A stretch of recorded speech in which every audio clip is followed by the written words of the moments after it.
We have found indicating that it's him. we have found items that are of interest to us that perceive that it could be Mr. Decker. We've also continued to follow up with some of his friends and family, and we believe that we're closing in on his trail. I'll see you at 8. That's what Travis Decker told his ex-wife when he picked up his 3 daughters for a scheduled visit. He never brought them back. On May 30th, 2025, 3 little girls climbed into their father's white pickup truck outside their mother's home in Wenatchee, Washington. Paityn was 9. Evelyn was 8. Olivia was 5. It was supposed to be a normal weekend visitation. Nothing about the pickup raised alarms. Travis Decker chatted with his ex-wife for a few minutes, like he always did. Then he loaded the girls into his truck and drove away. By 8 p.m., they weren't home.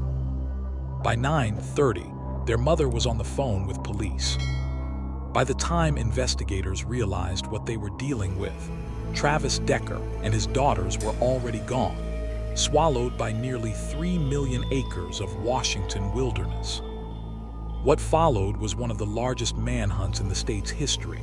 Helicopters, drones, K-9 units, the FBI, the U.S. Marshals, hundreds of tips pouring in from across the country, and at the center of it all, a question that would haunt investigators for months: where was Travis Decker? But here's what nobody knew yet, sitting in that living room, waiting for a truck that would never pull back into the driveway.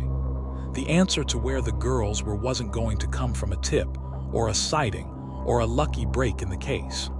It was going to come from a search team, walking into a remote campground 3 days later.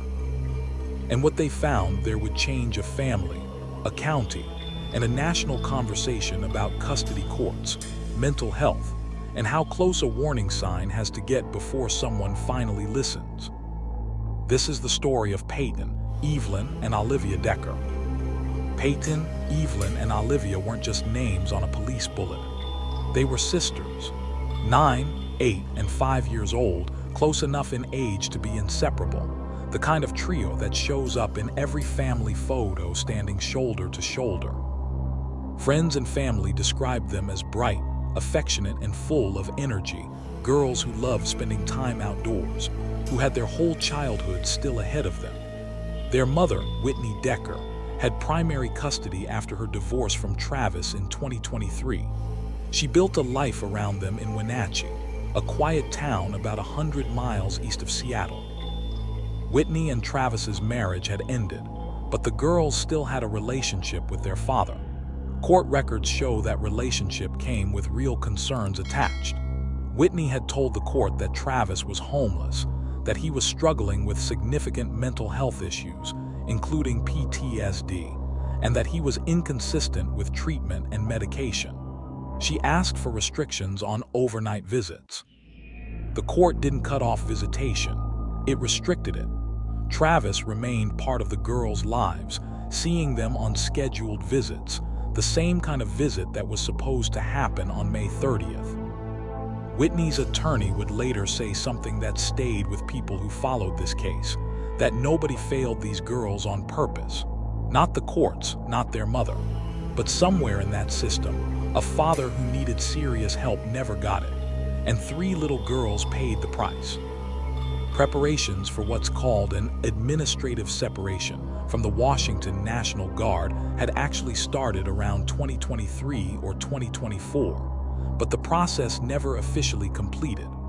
Travis remained a guardsman right up until the murders. To the people around him, especially those who only saw him occasionally, he still looked like a functioning parent. Just 3 days before he picked up his daughters for the last time, he was caught on a grocery store parking lot camera in Wenatchee after a minor fender bender. Police footage shows him calm, arms crossed, leaning against his truck, talking through the incident with an officer like it was any other Tuesday. He got a ticket for no insurance and following too closely. Nothing about that 20-minute clip suggests a man 3 days from committing a triple homicide.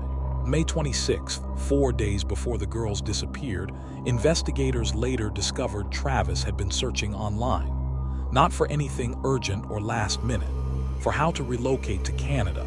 how to find jobs there, how a person even goes about moving to another country, innocent searches on their own. In hindsight, investigators would view them very differently. 3 days later, on May 29th, cell phone records placed Travis near the Rock Island Campground, a remote spot outside Leavenworth, Washington. Investigators believe this trip may have been reconnaissance, a dry run, a father scouting a location days before anyone else knew it mattered. Then came Friday, May 30th. Around 5 p.m., Travis arrived at Whitney's home like he had many times before. He talked with her for a few minutes. Nothing seemed off. As he left with the girls, he told her, "I'll see you at 8. Whitney would never forget that line. 8 o'clock came and went. No truck in the driveway, no text, no call. Whitney started calling Travis's phone. It went straight to voicemail every single time. By 9:30 p.m., Whitney called the Wenatchee Police Department. The next day, an endangered missing person alert went out. Search teams started looking for a white GMC Sierra pickup. On Sunday, June 1st, police obtained a warrant charging Travis with custodial interference. It was the most serious charge anyone had reason to file.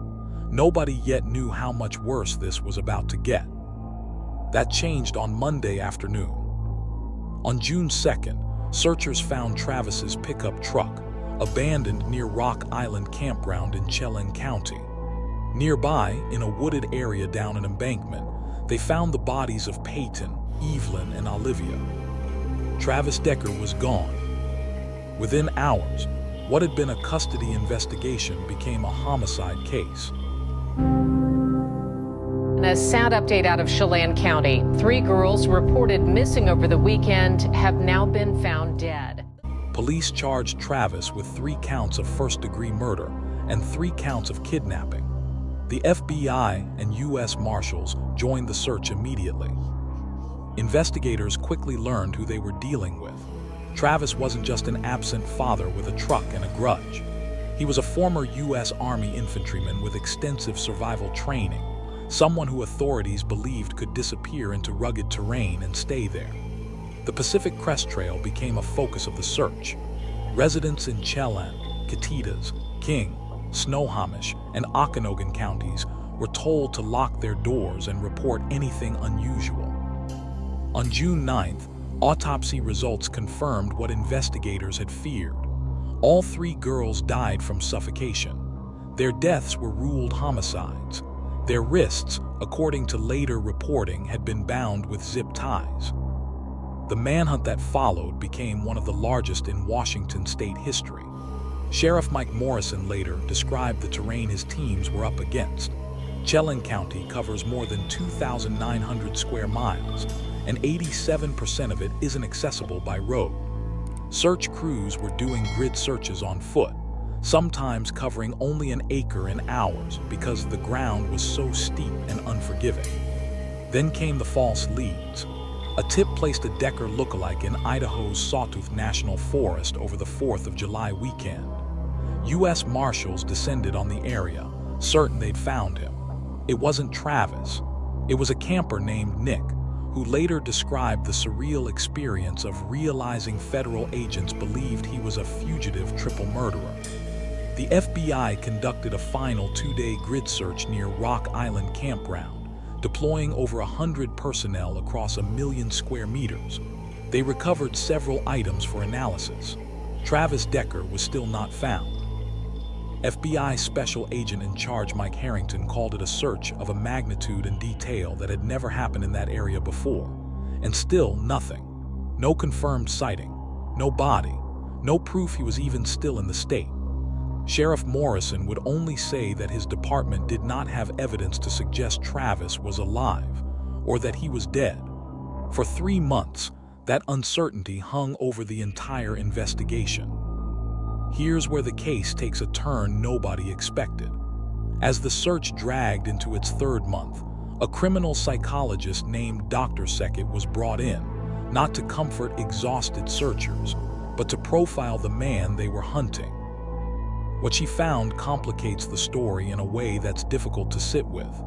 Dr. Seckett studied Travis's declining mental health, his military background, his religious beliefs. Her conclusion wasn't that he acted out of hatred or revenge. She said her hypothesis was that Travis, in some deeply misguided way, believed he was protecting his daughters. She described finding stacks of documents Travis had kept, letters the girls had written him, drawings, photos, mementos from games they'd played together. So many things, she said, that told me he loved his girls so much. By September, using her profile, Dr. Seckett had narrowed down where she believed Travis might have gone. On September 18, 2025, searchers found human remains on Grindstone Mountain, just a few miles from where the girls' bodies had been discovered months earlier. Nearby were items of clothing that matched what Travis had been wearing the day he disappeared. Sheriff Mike Morrison announced the preliminary findings publicly, careful to note that identification hadn't yet been confirmed. A week later, DNA testing came back. The remains were positively identified as Travis Decker. The U.S. Marshals Service, which had spent months offering a $20,000 reward for his capture, filed a court document declaring him deceased. It was used to dismiss the case and quash his arrest warrant. Investigators believe he died by suicide. Morrison called the moment full circle. Standing in front of reporters, he said he hoped Whitney could rest easy at night, knowing Travis had finally been found. But he was honest about what that closure could and couldn't do. "Nothing we can do is going to reverse this travesty and bring her daughters back," he said. "We will never have a true reason as to why Decker committed these crimes." 1 year later, in May 2026, investigators shared new details about the search publicly for the first time, revealing just how many agencies had been involved. The FBI, Homeland Security, the Washington Army National Guard, sheriff's offices from 5 counties. Investigators admitted they pursued every lead they had, including tips from overseas, still holding out hope in those early months that Travis might be found alive. At the center of all of this, the manhunt, the profiling, the DNA evidence, the national headlines, are 3 little girls who should still be here. Paityn, who was 9, Evelyn, who was 8, Olivia, who was only 5.